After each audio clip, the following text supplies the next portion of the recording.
As far as the chaos we find ourselves in these days, it's difficult to say which side pulled the trigger first.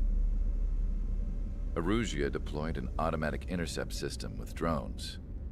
Osea implemented long-range attacks to bypass them. So Erusia decided to sabotage Osea's communications and navigation technology.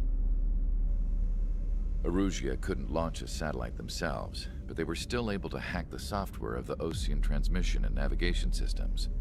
Before Osea even noticed, half of their satellites were hijacked. That's when things got ugly. In an attempt to knock out each other's capabilities, both forces launched fighters loaded with anti-satellite missiles at the same time. Only military satellites were targeted. However, their destruction created a debris field in orbit, which wiped out scores of other satellites, both private and government-owned. What kept the world relatively sane up to that point had been free-flowing data and information. But now, those were gone. All that remained was chaos and confusion. Government and civilian broadcasts and transmissions were cut off. The flow of information had ceased. Forces communicate with their superiors. Many of the smaller countries annexed by Erusia and yearning for their independence seized the opportunity and started their own uprisings. As for why some of Osea's military decided to break off from the main force and continue on their own, I have no idea. Perhaps there was some sort of dispute over the chain of command. The continent that had once seen wars that were only fought between Osea and Erusia was now full of numerous conflicts between rival leaders vying for power.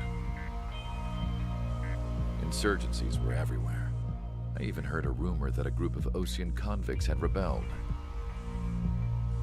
Rumors.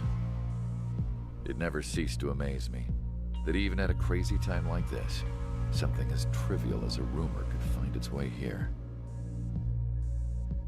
Communications from corporate were cut off.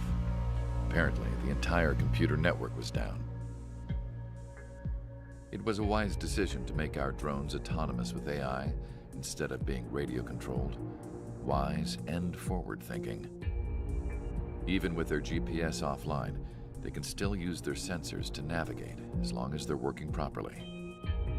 I'm sure the drones are still working perfectly, following their mission orders to the letter. I wish I could upload Mihai's new data to them. But without a connection, I can't upload the software to the active drones. The new ones we're making, though, there should still be enough time to upgrade those before they're activated. I'll be taking the data I've acquired away from the front lines now.